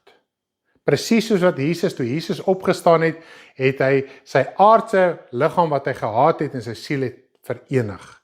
En dis die liggaam wat hy aan hulle verskyn het. So nou in die geestelike wêreld, is jy siel en gees, maar jou siel het hierdie aardse liggaam ook ingesluk. Dit het die aardse liggaam, die molekules van hierdie aardse liggaam, die stoflikheid, het nou deel geword van jou siel ook, wat tot in alle ewigheid 'n God se koninkryk gaan wees. Dis net amazing om daaraan te dink. So as 'n mens daarin kan dink, dit gaan oor die redding van jou siel. Nou wat is siel? Siel is jou geestelike liggaam. So, ek wil net sê, so mense voel die rest in peace. Yes. So mense voel jou siel lê ook in die graf en wag en hy rus daar. O ja. So as jy ook net daar. Ja, so dit is ook 'n ding wat 'n mens moet uitklaar. Omdat jou siel in die geestelike wêreld is en jou liggaam sterf. Jou siel lê nie in die graf en sê rest in peace en wag daar in 'n fisiese grond nie. Dis kom maar dispuut is oor verrassing en fisiese begrafnis. Al wat met verrassing gebeur, die decomposition van jou liggaam, die opbreek van jou liggaam, die terugkeer na stoflikheid gebeur net vinniger met verrassing as in die graf. Dit is maar al wat gebeur. Maar jou siel is in die geestelike wêreld. As jou liggaam sterf, word die verbintenis verbreek. En jou siel is in die koninkryk waar jy gekies het, waar jy wil wees. As jy jou hart vir die Here gegee het, het uit die pad gestap, is jou siel in God se koninkryk. En as jou liggaam sterf, is jou siel dadelik daar. Dis wat ons lees ook in Hebreërs ensovoorts, as baie skrifte wat daarvan praat. Maar as jy besluit het om nie die Here te dien nie, of jy die Here begin dien nie, jy het teruggeval, jy het afvallig geraak, jy het koud geraak, jy het 'n slegte diensknegt geraak, ensovoorts, en jy kom te sterwe, is jou siel onmiddellik in die koninkryk van duisternis. Hy lê nie in die graf, rest in peace, wees rustig, wees kalm, tot by die wederkoms nie. Want jou siel is nie hierdie liggaam nie, jou siel is nie in hierdie liggaam nie, hierdie liggaam het nie die siel oorklee nie, daar is slegs 'n verbintenis. En as dit te sterwe kom, word hy verbintenis verbreek, want die bloed hou hierdie liggaam in die gang, en as die bloed nie meer funksioneer nie, as die bloed dood, as die bloed nie meer kan vloei nie, en as die liggaam dood, en dan word hy verbintenis gebreek. Goed, so dit is basically die kort en die lank van die gees, siel en liggaam, en dit is alles om jou siel gered te kry. Dit gaan nie oor die aardse liggaam nie, dis wat die Here Jesus sê, al ly die aardse liggaam skade, dis wat hy sê, die innerlike moet vernuwe word. Al vergaan die uiterlike. Die Here Jesus sê, laat jy dit toe, dat die uiterlike vergaan, dat jou siel gered kan word. En ons baie keer verkoop ons geestelike lewe vir sommer iets goedkoop, vir iets maklik, sommer gou vinnig gesonde daar, deal hier so, 'n wheel and deal hier so, 'n vriend hier, 'n chommy daar, wat die geval ook al mag wees. Ons verkoop maklik ons geestelike lewe. Ons lees van Esau wat dit verkoop het vir 'n pot sop en brood. Ons verkoop dit ook vir sulke niks seggende goed. Want ons voel ons kan nie sonder daai sonde nie. Ons kan nie sonder daai sonde nie. Ons kan nie sonder daai ding nie. Ons kan nie, dit is onmoontlik. Ek kan nie daar sonder lewe nie. En weet jy wat? As ons nog slegte gewoontes het, dinge het, maar dink bietjie wat ek vandag vir jou sê. Jy kan sonder daai ding lewe. Ek wil jou aanmoedig, jy kan sonder dit lewe. Esau het gesê, joh, ek gaan nou dood neerslaan. Nee, jy kan lang bly sonder kos, jy gaan nie dood neerslaan nie. 40 dae, maar ook met jou gewoonte, die sonde wat jy het. Jy gaan nie doodgaan nie. Jou siel gaan begin lewe. En dis die ding, nou jou aardse liggaam, jou vleeslike, jou sondige natuur wil nie laat gaan nie. Want die Here Jesus sê, jy moet hom kruisig. Ja, so die aardse ding sal doodgaan. Die aardse ding gaan vernietig word. Dit is presies hoe dit is.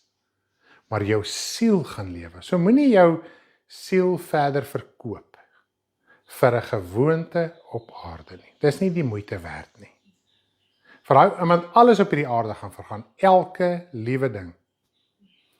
Toe gister so ek en Piers ry en ons praat so en ons kyk hoe dinge al verander het en hy wys my en ons sit daar so by die punt hier in Mosselbaai en hy wys my die uitbreidings, hulle gesê oor 50 jaar gaan dit en dat en dat en dat gebeur. En ek was 'n klompie jare terug hier in Mosselbaai, 'n hele paar jare terug en hier was daar was amper niks. Toe ons hierso kon sê, wat is Mosselbaai en Hartenbos aan een? Daai tyd was dit soos 2 verskillende plekke gewees. So dinge verander en in die proses van verandering vergaan alles. En die beste van alles is, die Here gaan op die einde van die dag alles vernietig. Dit wat ek as waardevol beskou, wat ek nou in 'n kluis bære, terwille van iets, van oudag, soos hy storie van oudag, wat oudag daar kom klop het in die deur, toe gee die vrou al die goeders, die trommel, alles daar onder die bed vir oudag. Die man vra, waar is dit? Sê nee, oudag was hier so gewees. Die man het in die deur geklop, wat is jou naam? Nee, ek is oudag. O nee, dan is dit seker maar joune. So, ons baie keer spaar ons goed, en ons is besig met dinge, en in dieselfde proses lei ons siel skade. Daar's niks fout om te spaar en op te spaar, en jou pensioen reg te kry, daar's niks meer verkeerd nie, maar ons steun so op die vleeslike. Daar kan een ding gebeur as al jou beplanninge daarmee in. En dis die vreestaktiek wat ek mee besig is, dis realiteit. En dit is wat Jesus ons kom leer, daar is realiteit. Nou as ons kan verstaan vandag van gees, siel en liggaam, en dat jy eintlik 'n siel is, primêr, bo enigiets. In jou siel is jou verstand en jou hart. Dis die 2 belangrikste komponente. Dis hoekom net dit genoem word in die Bybel. Jy moet die Here, jou God lief hê met jou hele verstand, met jou hele hart en met jou hele siel. Jou siel is jou geestelike liggaam. In jou siel is jou verstand en jou hart. Dis hierdie aardse liggaam. Hier is 'n hart, 'n fisiese hart van vlees en bloed, en hier is 'n verstand, 'n brein van vlees en bloed. Dit is nie my liggaam nie, maar hierdie 2 het 'n liggaam nodig om die liggaam in die gang te hou en om die liggaam te laat funksioneer. Goed, en dit is jou siel ook. Jou siel is jou geestelike liggaam, en jou siel is ook 'n hart, presies hoe dit lyk, weet ons nie. Wat dit is, weet ons nie. Ons weet net, dit is die belangrike deel van jou siel. Dis die kern, jou hart is jou kern. Wat is jou verstand? Dis die interpretasie van dit wat in jou hart is. Goed, jy kan inneem of jy kan uithaal, net soos wat jy wil, dis die doel van jou verstand. Maar dis deel van jou geestelike liggaam. Nou as jou hart vir die Here gegee het, jou hart is jou mees kerndeel. It's the seat of life. Dis seat, S-E-A-T. Seat of life, die troon van jou lewe. Dit is waar die Heilige Gees die verandering begin kom. En dis wat Jesus sê, van binne af moet die verandering kom. Nie hierdie aardse liggaam nie, jou siel. Ek wys nou maar net so dat ons kan verstaan. Want as jy kyk jou aardse liggaam, dis die hartklop. Jou siel het ook 'n hartklop en dit is waar die Gees van die Here in is. En dis wat jou siel laat lewe. En uiteindelik in jou gedagtes, tot jou aardse liggaam ook wel sy gewoontes verander. Was nog net een verwarringkie. As die woord praat ons nou van die ontslapenis. Okay? Dan voel die mens dat jou siel gaan ook in 'n slaap in. O ja. Liggaam slaap en jou siel slaap. Okay? Tot by die wederkoms. Ja. Maar die mense verstaan dat jou liggaam sterf. Jou siel is nie in rus nie. Jou siel is of in God se koninkryk of hy is klaar in duisternis. Ja. So vir die sondaar om te sê rest in peace, hy is in sy koninkryk van hel en smarte. So sy siel rus nie. Ja. Nou ek dink dis die probleem, die mens voel sy liggaam gaan slaap en sy siel gaan slaap. Yes. Tot by die wederkoms. Maar jou liggaam is dood, dit is maar net 'n uitdrukking. Ja, dit is wat ek meen, selfs met Jesus op een plek toe sê hulle, daai persoon slaap, met 'n verwysing, hy is dood. So wanneer hulle gepraat het van slaap, en dit is die verwarring, as ons net kyk na die Ou Testament, gaan ons hierdie dinge nie verstaan nie. Ons moet die leringe van die Here Jesus ook aanneem. Slaap beteken maar net die dood van die liggaam. Goed, so as hy nou praat van die ontslaap, en as hy praat hy van hulle wat dood is. As jy in Christus gesterf het, is jou siel in rus vir ewig en altyd. Dit kan nooit ooit weer uitkom nie. Nie na die wederkoms nie, nooit ooit weer nie. As jy sonder Christus gesterf het, is jou siel in duisternis waar daar smarte, hel, pyn, alles is 24 ure 'n dag, vir ewig en altyd. As jy te sterwe kom, waar jou siel hom op daai oomblik bevind, is hy vir ewig en altyd tot aan die einde van ewigheid, waar daar nie 'n einde aan is nie, is jou siel in daai kondisie. Ja, so daar is nie rus. Ja, so jou liggaam lê nie jou siel lê nie in die graf en rus en slaap en almal slaap nou en almal wag nou en almal is nou rus nie. Jou siel is dadelik daar waar hy moet wees, want jou siel kan nie te sterwe kom nie. Hy kan nie in daai slaap ingaan nie. Al wat die Bybel praat van die ontslapenis of hy het geslaap is iemand wat sy liggaam gesterf het. Net hierdie liggaam het gesterf. Dis al waarvan hy praat. Maar jou siel is klaar waar hy is. Yes. Maar ook omdat in die Ou Testament 'n verwagting gehad het van 'n opstanding, het hulle ook verwys na die tydperk tot en met die opstanding. Ja. So dit is maar net 'n tydperk. As jy kyk na slaap ook, jy gaan slaap, jy is moeg, dis hoekom ons gaan slaap. Maar is 'n tydperk wat verbygaan tot môreoggend, wat jy weer kan aan die gang kom. So dis net 'n tydperk wat verbygegaan het. Ja, so hulle het die hoop gehad om uit die hel uit te kom. Dis reg, ja. Yes. So En hulle dis nie daai hoop nie, want ons kan nie. Ja, ons moet die keuse nou maak. In die Ou Testament kon hulle gewag het eendag vir die verandering van hulle siel wat gaan plaasvind, wat in die hel vasgevang is, maar ons moet daai keuse nou maak. Ons het nie meer die geleentheid soos wat hulle in die Ou Testament gehad het. Nou as jy mooi daarna kyk, is die Nuwe Testament by verre meer gestreng en ernstiger as die Ou Testament. Want ons het een kans en ons moet hom gebruik. Nou, die mense sê maklik dat as die persoon verlos is van sy liggaam, dan voel jy eintlik sy siel is ook verlos. Maar dit is glad nie wat gebeur nie. 'n siek liggaam kan eerder vir jou 'n beter saak wees op daai stadium as die verlossing van hy siek liggaam, want dan is jou siel in die hel as jy nie weer aangeneem het. Ja, ek meen dit is presies wat Jesus sê. Sterf eerder met 'n siek liggaam en jou siel gaan koninkryk van God toe. As wat jy die Here moet verloon om iets op aarde te bekom en jou siel gaan hel toe. So dit is die groot ding. Ja. Skus, dis hoekom hulle daar nie so dinge so spook en jy met jou siel dryf nie om Ja. stak. Hy weet nie waartoe hy wil gaan nie. Ja, daar is maar net alles mitiese goed. En omdat die mense brein besoedel is, En dis waar dit gaan, Paulus skryf oor die besoedeling van die gewete. As jy glo dit is so iets, gaan jy nader aan sulke snaakse ervarings begin kry. Jy gaan belewennisse kry, jy gaan voel, hier is nou 'n spook wat verby my loop, of hier is nou 'n ding wat verby my loop. Maar jou gewete is besoedel, dit bestaan glad nie. Ons het al by mense gesê, dat sê hulle nie, ons moet nou hulle huis kom skoonmaak. Ons ken ons nou maar die storie. Ons het ons nou die huis skoonmaak die laaste tyd in die Bybelstudie gedoen.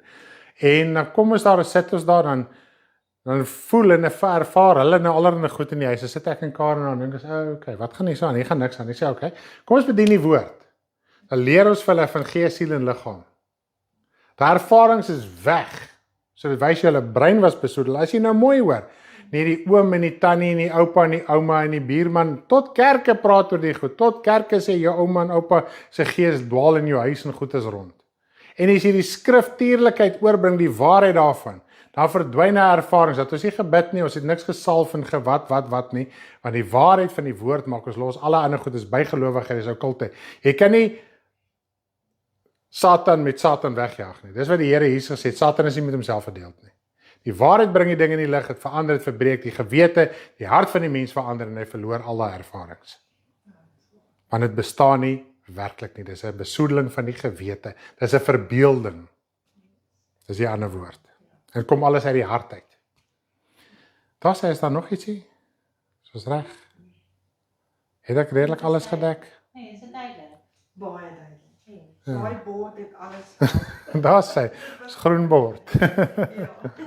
Dis Nou nou sê. vas in my hart. Dis nou vas.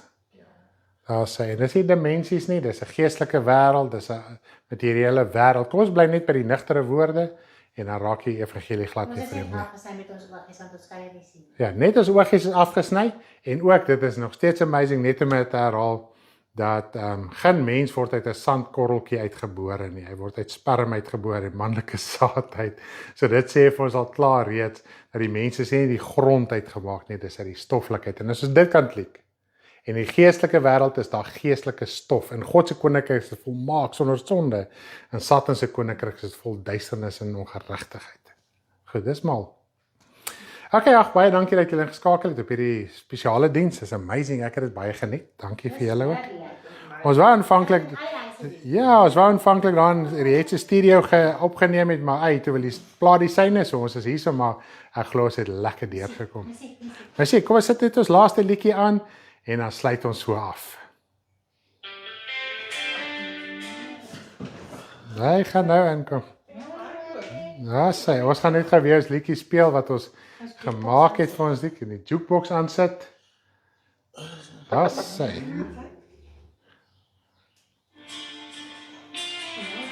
Hy wil Jy gaan speel, dan kom jy.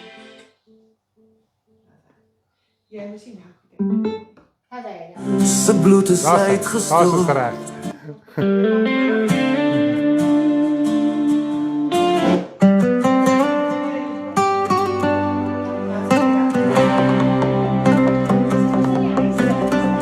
Ja. Adam was siel in die begin. Hy ontvang die asem van lewe. Eva word uit die rib van hom geskape sonder komme. En verwoes die eenheid tussen hulle en God. Hulle word uitgedryf uit God se teenwoordigheid. Vasgevang in duisternis. God skape vir hulle aardse liggaam, verbind dit aan hulle siel. So kon daar redding kom vir die siel, wat onder die mag van Satan was. Hulle word uitgedryf uit God se teenwoordigheid. Elkeen moes hel toe gaan tot Jesus kom. Hy gaan in die hel en verlos die regverdiges van die gevangenis. Lei hulle uit na die paradys. Die siel kan nou weer gered word en verander na God se beeld. Met die asem van lewe wat ons ontvang met ons wedergeboorte, dan word ons gees, siel en liggaam liggaam wat onberispelik voor hom moet wees. Redding van die siel deur Jesus Christus, sy offer vir ewig, vry van die sonde wat vervloeking bring. Terug in God se teenwoordigheid as die mens ombekeer. Gee siel en liggaam onberispelik voor hom vir altyd. Okay, is nog 'n vraagie wat ons het? En gesê, babas, okay. Sy het net gewonder oor babas. Is hulle siel in die koninkryk van lig of in duisternis? As jy 'n babatjie is tot 'n sekere ouderdom, sy siel is nog in God se koninkryk, as ons dit so kan stel. Die woord praat van hoe hulle engele nog voor God staan. So daar's 'n sekere tot 'n sekere tyd ouderdom wat 'n kind onskuldig is vir God. So as 'n kind wel te sterwe kom, want daar's nog onreinheid in reinheid in hom, daar's nog opregtheid in hom. Maar dan kom hy op 'n ouderdom wat hy as klein is die kind maar net stout. Dis nie sonde nie, is net klein stout as ek dit so kan stel. Ja, hulle weet nog nie. Hulle weet nog nie werklik waar. Hulle sê baie keer dinge, maar hulle het nie idee waarvan hulle praat nie. Dan kom die kind op 'n punt waar daar eintlik sonde begin inkom, bewuslike sonde, en dit is waar die hele ding begin verander. Wanneer jy die kind skaam raak vir die Here, dan weet jy dis daai oomblik. Soos die skaam van Adam en Eva. Ja, as jy vat byvoorbeeld, en dit is baie mooi. Kinders, ek meen my kleintjies ook, tot op 'n sekere stadium, man, hulle het dit uitgebasyn, hulle pa se pastoor en is die en my kinders wil voor in die kerk wees en al die goedes. Dan kom maar 'n punt dat hulle 'n bietjie onttrek. Dan moet jy hulle raak skaam. Net soos Adam en Eva. Kom hulle eintlik hoor hierso, maar nou is ek besig met sonde, dan onttrek hulle. So ja, dit sê vir ons baie. So op daai punt, dit is wanneer daai kind hom ook moet begin bekeer. Dan moet jy jou keuse maak. Ja. Ja, hy is dan net vasgevang in duisternis. Presies. Mense het al gevra, hoorie, gaan jou siel nou uit duisternis in lig en gaan dit weer terug en so. Ons weet nie duisternis omring jou en lig omring jou, word deel van jou lewe. Presies hoe dit werk, weet ons nie, maar ook weet ek as ek die Here dien, is my siel ook daar in die vergadering van God se koninkryk. So my siel is definitief nie in duisternis nie, maar ek kan nog duisternis dinge doen omdat daar nog sonde in my hart is. En dis hoekom ons belydenis van sonde het en allerlei dinge om my duisternis die hele tyd van ons al weg te kry. Maar ons kan naderhand so toegee na die duisternis dat ons weet ons siel aan vasgevang raak. Dis kom ons eers in die hemel kan wees met ons siel wanneer ons tot sterwe kom, dat hierdie liggaam dood is, sonde dood is. Yes. Dan kan ons eers in die paradys wees. Yes. In God se teenwoordigheid. Ja, en jy as kind van die Here, as jy te sterwe kom en jy het volhard, dit gaan nou nie oor jy het nou 100% nie meer sonde gedoen nie. Jy het volhard, jy het jou ding gedoen ensovoorts.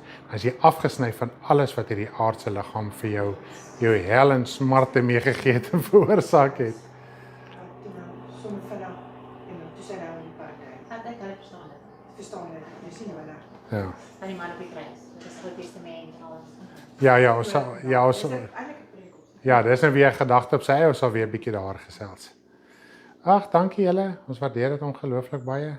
Lief vir julle almal. Sien weer as ons hier klaar is. Ja. Ons net gou kyk. Almal lyk my happy. Dankie. God verlering. Ja. Ons gaan op 'n stadium vandag gaan ons deur gaan Beaufort West toe. Dan gaan ons 'n 2 aandjies daaroor slaap en dan gaan ons Stellenbosch toe ensovoorts. Maar ons hou julle op hoogte sodra ons hier ry en wegkom, dan gaan julle ons weer sien op die pad. Lief vir julle, lekker dagie verder. Bye bye. Bye. Dit is so ongelooflik. Ja, dis baie.